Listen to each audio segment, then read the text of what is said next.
तो वो देश नहीं चल सकता। जैसे भारत में जब अलग किया गया तो दोनों जब अलग अलग हो गए, एक विधवा हो गई और एक विधुर हो गई। पत्नी विधवा हो गई और पति विधुर हो गया, दोनों अलग हो गए। तो ऐसी स्थिति में देख लिया कि 75 सालों में क्या हो गया मेरे प्रेमी जनों। इसलिए यहां जरूरत पड़ती है शक्ति की। जब भी इस मृतलोक में परिवर्तन होता है तो शक्ति की आवश्यकता पड़ी है। बिना शक्ति से, बिना तपोबल से इस मृतलोक में परिवर्तन नहीं होता है। जैसे आजादी की लड़ाई अगर लड़ी गई तो उसमें भी शक्ति थी, उसमें भी ताकत थी। ऐसे ऐसे बच्चों ने जन्म लिया जिन्होंने अपनी जन्म देने वाली मां को पहचान लिया और अपनी इस भारत माता को पहचान लिया। तब वो हंसते हंसते फांसी के फंदे पर झूल गए, सीने पर गोलियां खा ली, जेल की यातनाएं सह ली और सत्य से वो डिगे नहीं। और इस देश को इतनी बड़ी कुर्बानियां देकर के उन्होंने इस देश को सौंप दिया कि नहीं, अब इस देश को आप लोग चलाओ, मैं तो चला। मेरे प्रेमी जनों, ये वो भारतवर्ष है, ये वो भारत भूमि है। लेकिन समय के पहले जब परमात्मा ने ये जान लिया कि जब कलिकाल अपना विस्तार रूप फैलाएगा वो पूरी ताकत के साथ इस मृतलोक में शासन करेगा, तो बड़े बड़े संत महात्मा भी डिग जाएंगे, बड़े बड़े त्यागी तपस्वी भी डिग जाएंगे। वो महलों का रुख कर लेंगे, वो ऐसो आराम की जिंदगी जीने लगेंगे। उनका खान पान उच्च कोटि का हो जाएगा, उनका साधन भजन में मन नहीं लगेगा, उनके अंदर वो त्याग की भावना, वो शक्ति की भावना नहीं रह जाएगी, वो भाव नहीं रह जाएगा और सबकी शक्तियां छेड़ हो जाएंगी, सबकी शक्तियां छेड़ हो जाएंगी, कुछ नहीं बचेगा।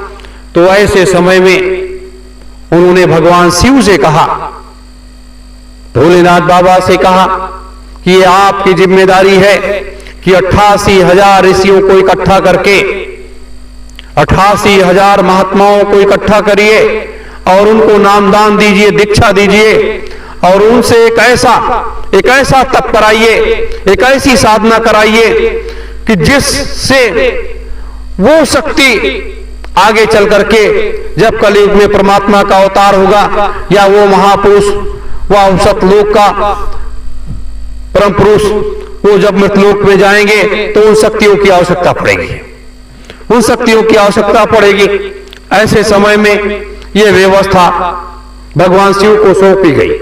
भगवान शिव को जब ये व्यवस्था सौंप दी गई तो उन्होंने उस साहस, उस जिम्मेदारी को स्वीकार किया और 88,000, आज के 3,000 वर्ष पहले की बात है, 88,000 लोगों को उन्होंने इकट्ठा किया। वो भी युवा बच्चों को इकट्ठा किया जिनकी उम्र जो 12 साल, 15 साल, 17 साल, 18 साल, 20 साल के अंदर थी। और उस समय भी जातीय प्रथा थोड़ी थोड़ी पनप चुकी थी, लेकिन वहां ये नहीं देखा गया कि ये कौन जाति का है, ये कौन क्या है। वहां सिर्फ ऋषि की ही पहचान थी, वहां महात्मा की पहचान थी और उनको यही इसी नए में इसी तपोभूमि पर जहां हम आप सब लोग बैठे हैं, यहीं पर 9.5 किलोमीटर की परिधि में उन महात्माओं ने बैठ करके तो साधना किया। लेकिन भगवान शिव ने यहां उनको बैठाल करके 88,000 ऋषियों को नामदान दिया, जिन्हें हम दीक्षा कहते हैं। और नामदान देने के बाद उनको यह रास्ता बताया कि जब तक वो महाप्रभु तुम्हारे सामने ना खड़ा हो जाए, जब तक वो परमात्मा तुम्हारे सामने ना खड़ा हो जाए, तब तक ये जो नाम मैंने दिया है ये आप जपते रहेंगे और अपने ध्यान को तोड़ेंगे नहीं। देवताओं की ड्यूटी लगा दी गई कि आप इनकी सुरक्षा करना। 9 दात्री माता, 9 देवियों की ड्यूटी लगा दी गई कि आप इनको अपने पुत्रवत तरीके से, पुत्र के तरीके से इनका लालन पालन करेंगे, इनकी देखरेख करेंगे, कहीं किसी प्रकार के इनके ऊपर कोई समस्या नहीं आएगी। मेरे प्रेमी जनों, 3,000 वर्ष पहले ये सारी व्यवस्था बनाई गई।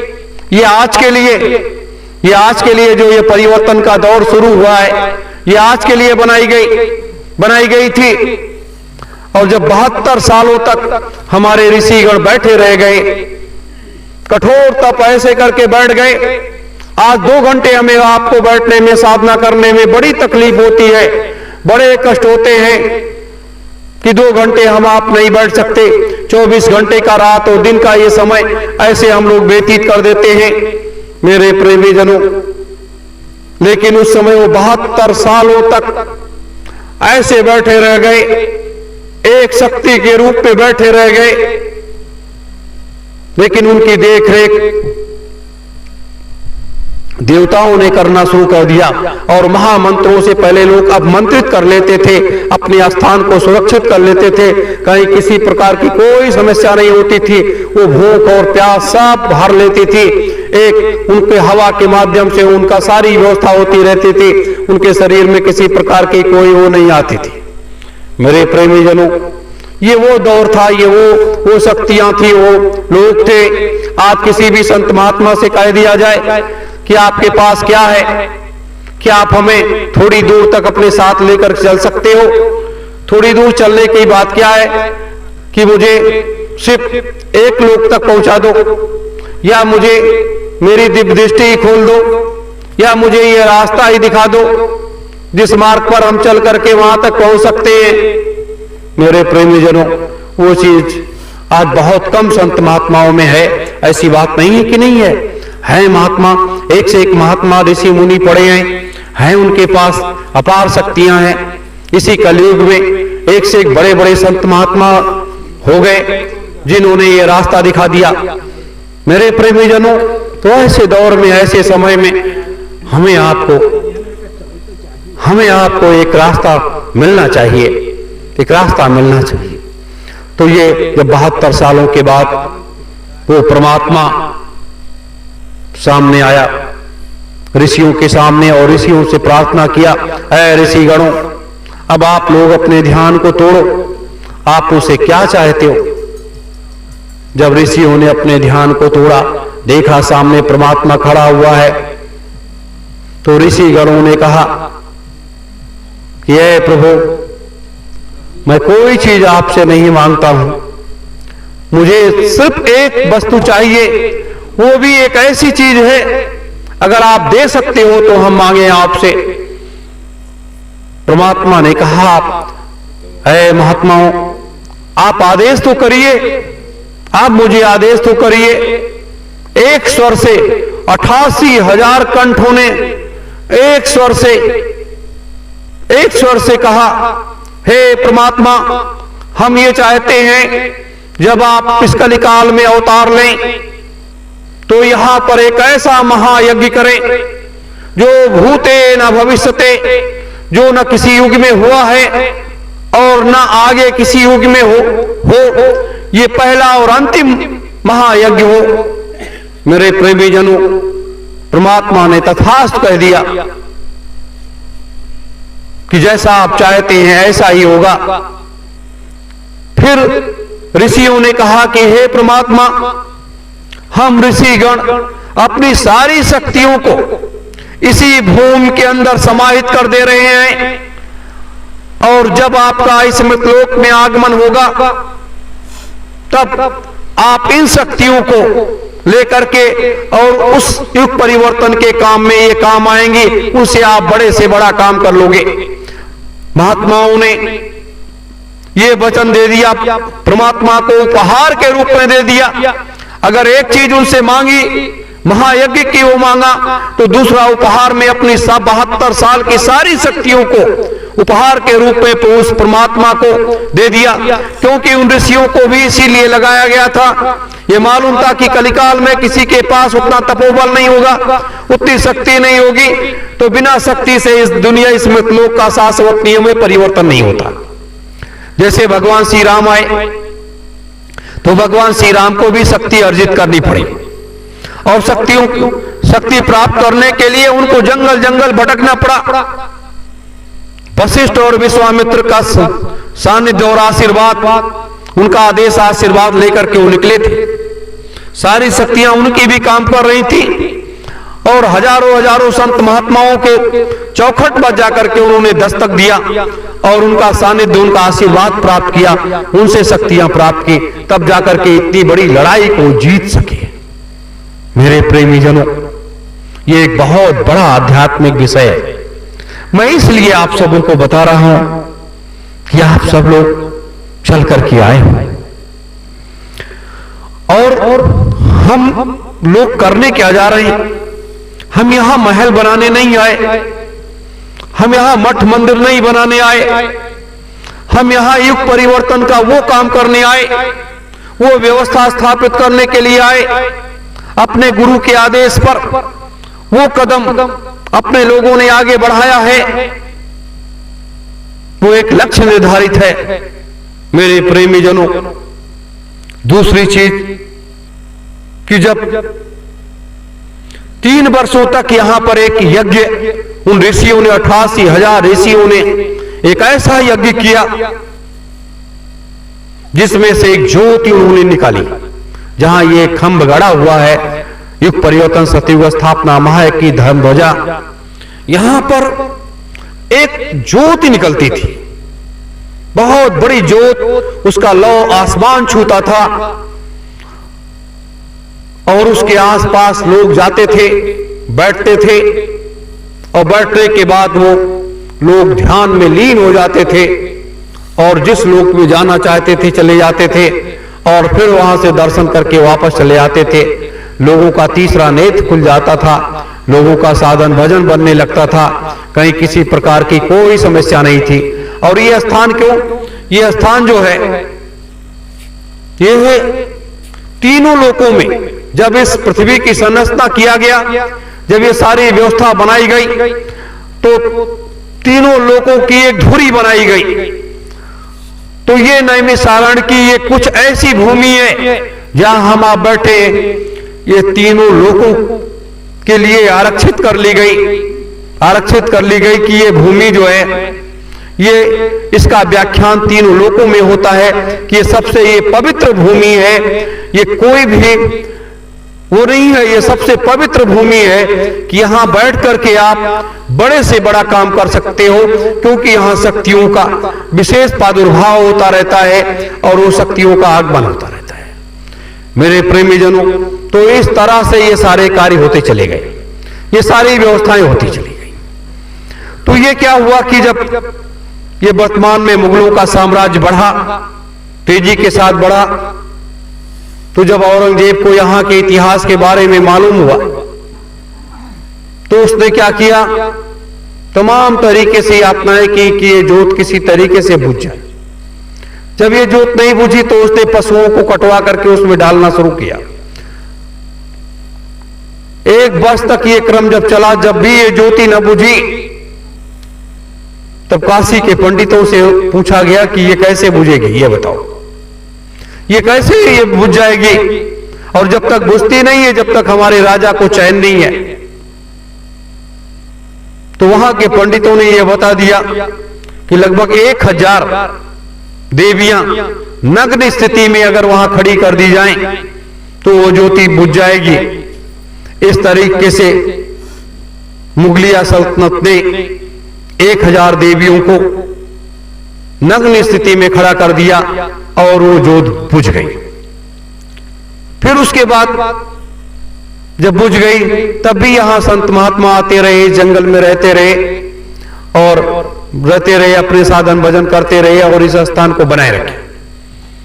तो ये सबसे बड़ी चीज है कि ये स्थान ही महत्वपूर्ण है और इसमें जो समाई हुई शक्तियां हैं, ये आदि गंगा माता गोमती का एक वो है जो इनका संरक्षण कर रही थी। ये सारी व्यवस्था इसकी बड़ी लंबी और विचित्र कहानी है। और इसको जब हम लोग अध्ययन करते हैं तो बड़ा अजीब सा लगता है, जब मालिक वो रास्ता दिखाता है कि क्या क्या था, क्या हो गया। आज जब अपने लोग इस जगह पर आए तो आने का अभिप्राय क्या है? सत्ता का सुख प्राप्त करना नहीं है, आने का अभिप्राय यह है कि युग परिवर्तन सतयुग स्थापना महायज्ञ करने का, चौथा महायज्ञ जो अपने पूज्य स्वामी जी महाराज के नेतृत्व में होगा। लेकिन सिद्धाश्रम और ज्ञानगंज में बैठे हुए उन 3000 महात्मा, वो भी प्रभु पूज्य स्वामी जी महाराज के साथ में, संत सम्राट जी के साथ में आएंगे और उन महात्माओं सबके सानिध्य में ये महायज्ञ होगा। हजारों लाखों लोग, करोड़ों करोड़ों लोग यहां आकर के मत्था टेक देंगे। वो समय आ रहा है, तेजी के साथ वो समय आ रहा है। अभी तो देश में बड़े बड़े उथल पुथल होंगे, अभी देश में गृह युद्ध होगा, फिर विश्व युद्ध होगा, क्या क्या अभी तमाम कहानियां रची जाएंगी और इतनी बड़ी बड़ी कहानियां होंगी जिसकी कोई कल्पना भी नहीं कर सकता। मेरे प्रेमी जनों, ये समय है बदलाव का, ये समय है परिवर्तन का। तो हमें आपको लक्ष्य को निर्धारित करना है और अपने स्वामी जी महाराज या संत सम्राट जी महाराज या जो सतयुग और त्रेता और द्वापर और कलयुग के तमाम ऋषिगण, तमाम ऐसी शक्तियां आज भी उसी शरीर में यहां मौजूद हैं, सिद्धाश्रम में, ज्ञानगंज में, उसी शरीर में मौजूद हैं, जो अपने उद्धार का मार्ग ढूंढ रही हैं, जो अपने उद्धार का मार्ग ढूंढ रही हैं कि अब इस शरीर से तो मुक्ति मिल जाए। अब इस शरीर से जब स्वयं सत्पुरुष इस मृतलोक में चले आए, तो अब जब उनके जाने का समय आए तो वो हम लोगों को भी साथ में लेते चले, जिससे हमारा उद्धार हो जाए, जो हमने वैसे कर्म किए थे। मेरे प्रेमी जनों, तो ये सब एक उद्धार का एक मार्ग है और परिवर्तन का एक रास्ता है। अब लोग कहते हैं क्या हवन करने से, यज्ञ करने से क्या किसी देश की व्यवस्था बदल जाती है? लेकिन हमारे यहां हमारे शास्त्र कहते हैं, हमारे मनीषी कहते हैं, हमारे महात्मागण कहते हैं कि हां, यज्ञ करने से उस यज्ञ ज्योति में इतनी बड़ी बड़ी शक्तियों का प्रादुर्भाव होता है, जबकि वो शक्तियां मनुष्य के अंदर समाहित हो जाती हैं, वो मनुष्य वज्र बन जाता है और वही मनुष्य उन शक्तियों को लेकर के बड़े से बड़ा काम कर डालता है। तो ये परिवर्तन का दौर है, ये बदलाव का दौर है मेरे प्रेमी जनों। इसलिए जब 1001 यज्ञ कुंड में लोग बैठेंगे, एक एक महात्मा 10-10 लोग बैठेंगे, 90 दिन तक जब ये महायज्ञ चलेगा, तो उस महायज्ञ में रोज 8 घंटे यज्ञ होगा, आहुतियां पड़ेंगी, मंत्रों का उच्चारण होगा और ऐसे ऐसे संत महात्माओं का जिनके सानिध्य में ये महायज्ञ होगा, जिनको कभी हम आपने देखा नहीं। अगर देखा होगा तो उस समय अगर रहे होंगे सतयुग में, त्रेता में, द्वापर में, कलयुग में, तो उस समय का याद नहीं कि कौन सा किस शरीर में थे, कैसे थे, किसके यहां जन्म लिए थे, क्या था, वो किसी को याद ही नहीं। तो ऐसे समय में मेरे प्रेमी जनों, एक ऐसी व्यवस्था है। तो आज ये मौका मिला है और एक ऐसा मौका मिला है जो समय पर कभी आता है, 1000-10,000 वर्ष के बाद कभी मौका आता है ये सब काम करने के लिए। तो जो 88,000 ऋषियों की वो शक्तियां हैं, जब लोग यज्ञ कुंड पर बैठेंगे तो उनके अंदर वो सारी शक्तियां समाहित कर दी जाएंगी। जब उनके अंदर उन 88,000 ऋषियों की वो तपाई हुई शक्ति उनके अंदर समाहित हो जाएगी, तो वो भूत और भविष्य और वर्तमान के ज्ञाता हो जाएंगे और उनका आत्मा और परमात्मा का मिलन का रास्ता जो था बंद है, वो तुरंत खुल जाएगा, उनका तीसरा नेत्र खुल जाएगा और वो उस महायज्ञ में आहुतियां डालेंगे और वो इस संसार की व्यवस्था को संभालने के लिए वो पर्याप्त होंगे। मेरे प्रेमी जनों, अपने गुरुदेव की एक बहुत बड़ी अभिलाषा है, बहुत बड़ा लक्ष्य है। हमें आपको उस लक्ष्य को देखना है, उस रास्ते पर चलना है। इसीलिए ये धर्म ध्वजा लगाई गई। ये धर्म ध्वजा इसीलिए लगाई गई है, ये इसलिए लगाई गई कि इस मृतलोक में अगर कोई भी दूसरी ऐसी शक्ति इस मृतलोक में मौजूद है या ये कार्य करने के लिए वो सक्षम है, तो वो आगे आए, वो आगे आए और वो कार्य योजना का वो रास्ता बताए। अगर कोई नहीं आगे आ रहा है, क्योंकि 21 अक्टूबर को 1 वर्ष ये पूरा हो जाएगा, और जब 1 वर्ष पूरा हो जाएगा, 1 वर्ष के लिए चैलेंज का रास्ता है कि मृतलोक का कोई भी, किसी भी धर्म का, किसी भी पंथ का, किसी भी मजहब का कोई भी आए,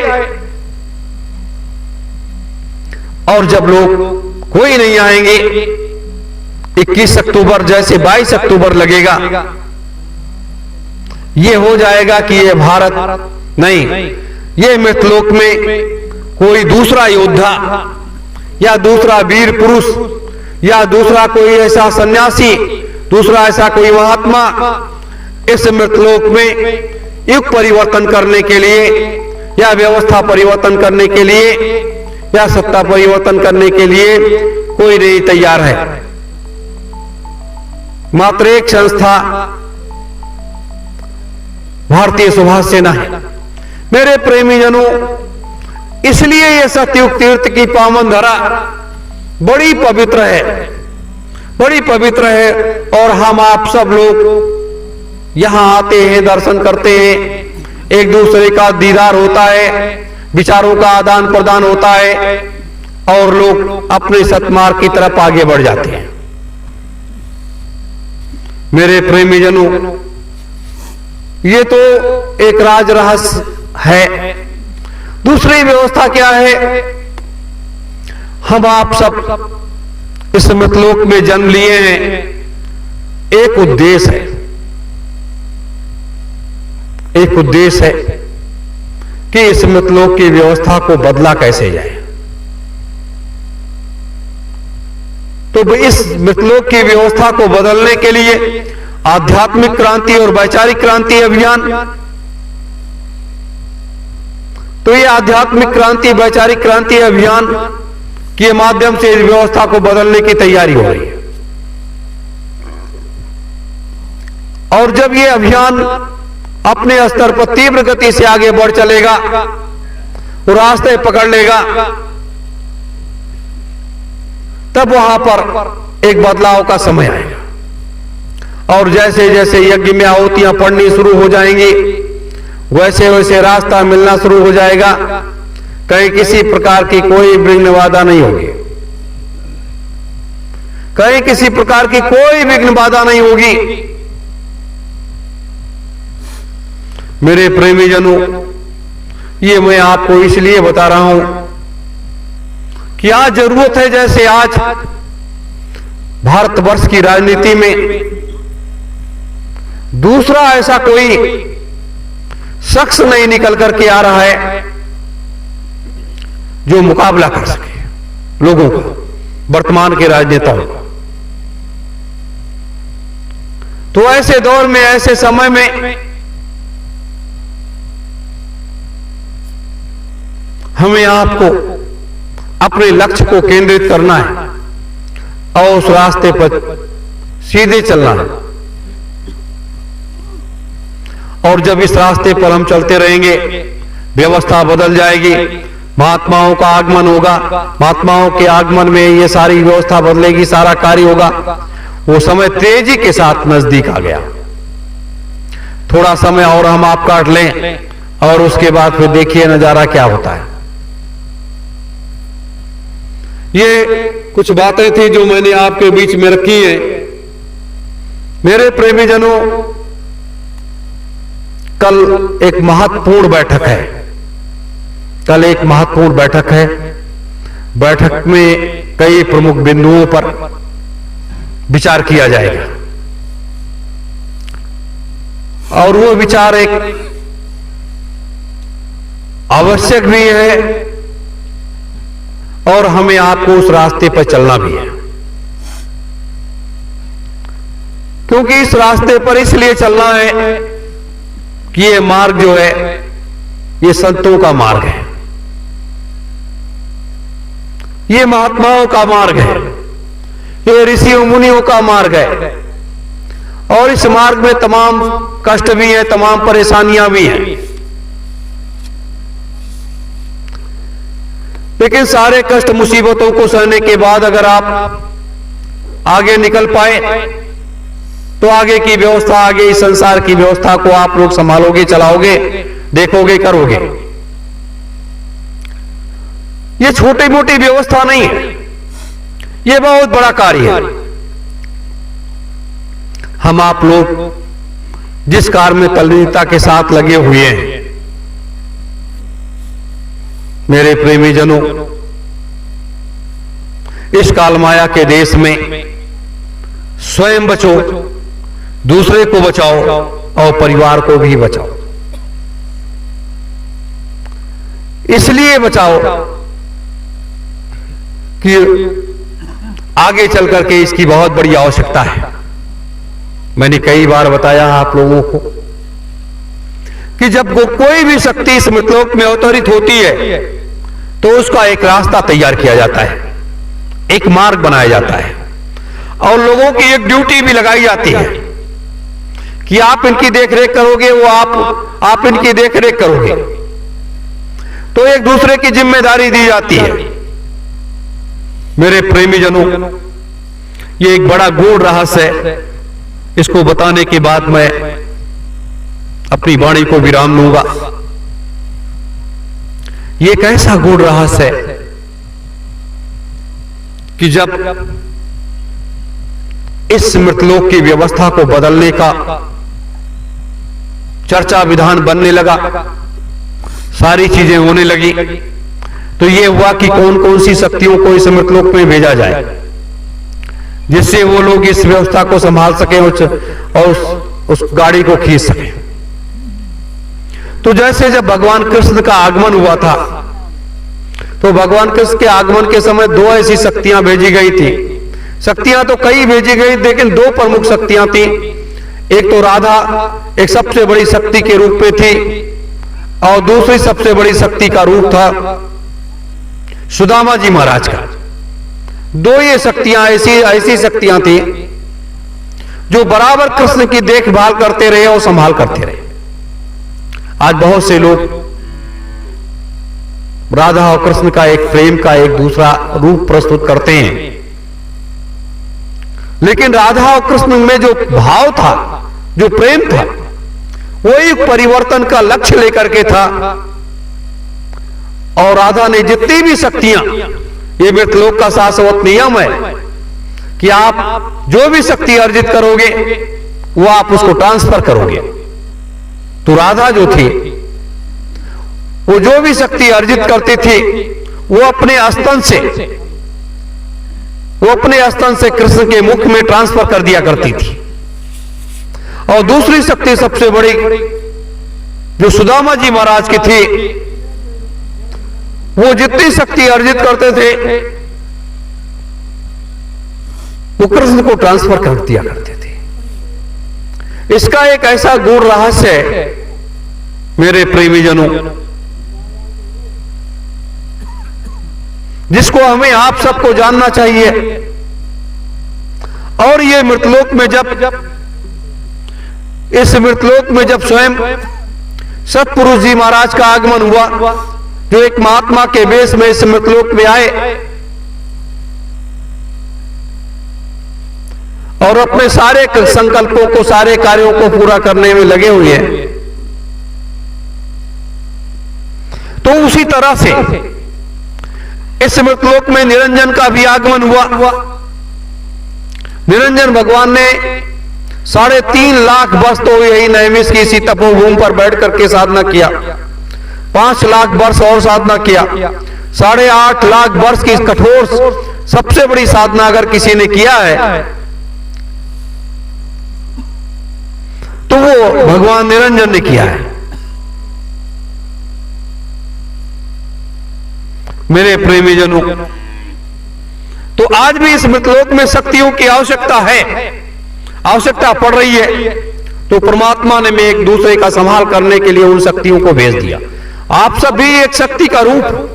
अगर 10 मिनट आधे घंटे आप सुमिरन ध्यान भजन करते हो या सत्यम जय गुरुदेवाय नमः का महामंत्र का जाप करते हो, तो आपके अंदर जो शक्ति आप अर्जित कर रहे हो, जब उसकी जरूरत पड़ेगी तो आपकी शक्ति को ट्रांसफर कर लिया जाएगा और उससे ये बड़े बदलाव में वो काम आ जाएगा।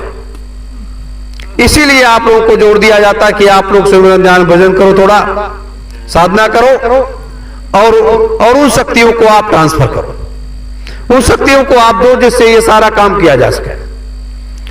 मेरे प्रेमी जनों, तो इस तरीके से जब सतपुरुष जी महाराज का आगमन हुआ, निरंजन भगवान का आगमन हुआ, तो ऐसे समय में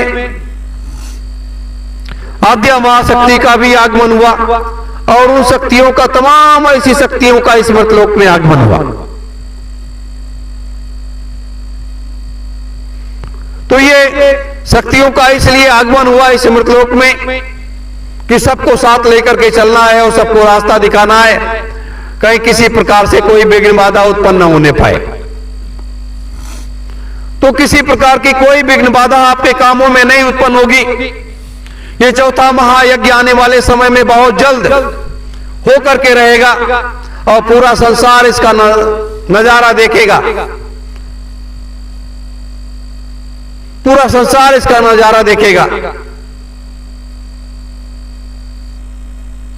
मेरे प्रेमी जनों, ये एक व्यवस्था है, ये एक रास्ता है।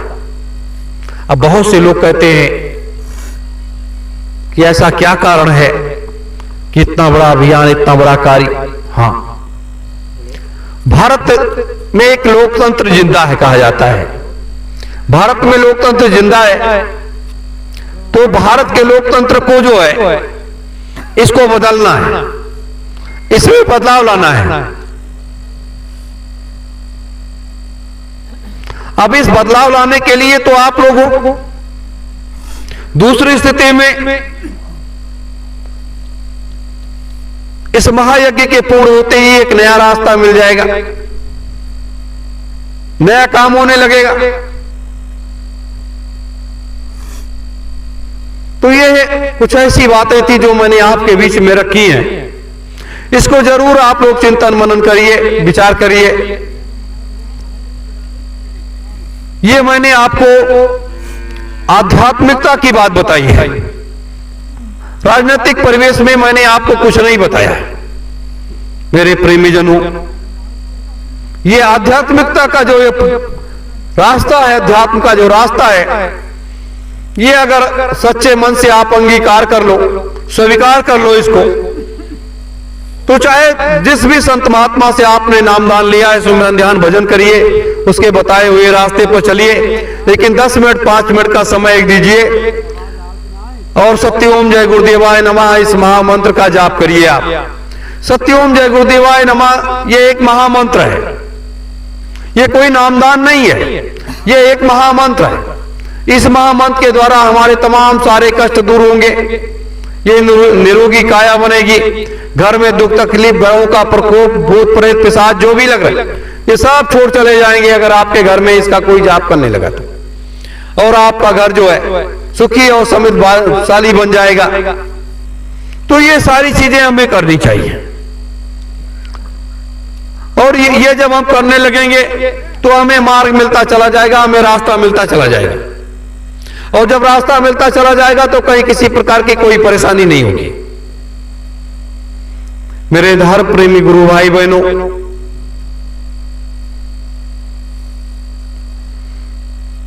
आज का दिन हमारे आप सबके लिए एक महत्वपूर्ण दिन है। कल और महत्वपूर्ण दिन है। कल एक महत्वपूर्ण बैठक होगी। महत्वपूर्ण बैठक इसलिए होगी कि गहनता के साथ सभी सबस पर विचार किया जाएगा और अपने इस कदम को ठोस और मजबूत कदम आगे बढ़ाए जाएंगे। लक्ष्य को निर्धारित किया जाएगा। रास्ते में चाहे जितनी भी मुसीबतें आए, जितनी भी परेशानियां आए, जितनी भी तकलीफें आए, उसको साहस स्वीकार करते हुए हमें आगे बढ़ना है। हमें उस मार्ग को तय करना है, यह आवश्यक है। अगर ऐसा नहीं हुआ तो आगे आप लोग शिथिल पड़ जाएंगे और शिथिल नहीं होने की जरूरत है। आगे अपने लक्ष्य को देखना है, उसकी तैयारी में हमें आपको जुटे रहना है। कहीं किसी प्रकार की कोई वो नहीं होनी चाहिए। अगर किसी प्रकार की कोई शंका किसी के अंदर उत्पन्न होती है तो मन का एक स्वाभाविक रूप है शंका। शंका तो हर चीज में करने लगता है। पति अपने पत्नी के ऊपर शंका करने लगता है, पत्नी अपने पति के ऊपर शंका करने लगती है, और इस तरीके से लोग एक दूसरे पर शंका करते हैं। जब लोग एक दूसरे पर शंका करते हैं तो वहां पर वो भाव, वो विचार नहीं रह जाता, जबकि शंका एक नुकसानदेह चीज है। और अगर एक आत्मीयता का सच्चा भाव, विचार बन जाए तो आप एक नेक इंसान बन जाओगे। जब आप एक नेक इंसान बन जाओगे, आपको एक रास्ता मिल जाएगा तो आप उस रास्ते पर चल पड़ोगे। मेरे प्रेमी जनों, इसलिए हम आपको उस रास्ते पर लेकर के जाना चाहते हैं जिस रास्ते पर आज तक कोई न चला हो। जिस रास्ते पर आज तक कोई न चला हो, मैं उस रास्ते पर लेकर के जाना चाहता हूं,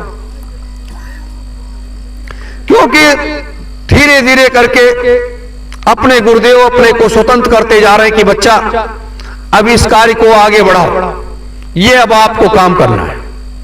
तो जब ये काम करना है तो हमें आपको उस रास्ते पर तीव्र गति से आगे बढ़ना है, और अपने दीदी मां के नेतृत्व में काफी काम आप बहुत बड़ी सफलता हासिल कर सकते हो।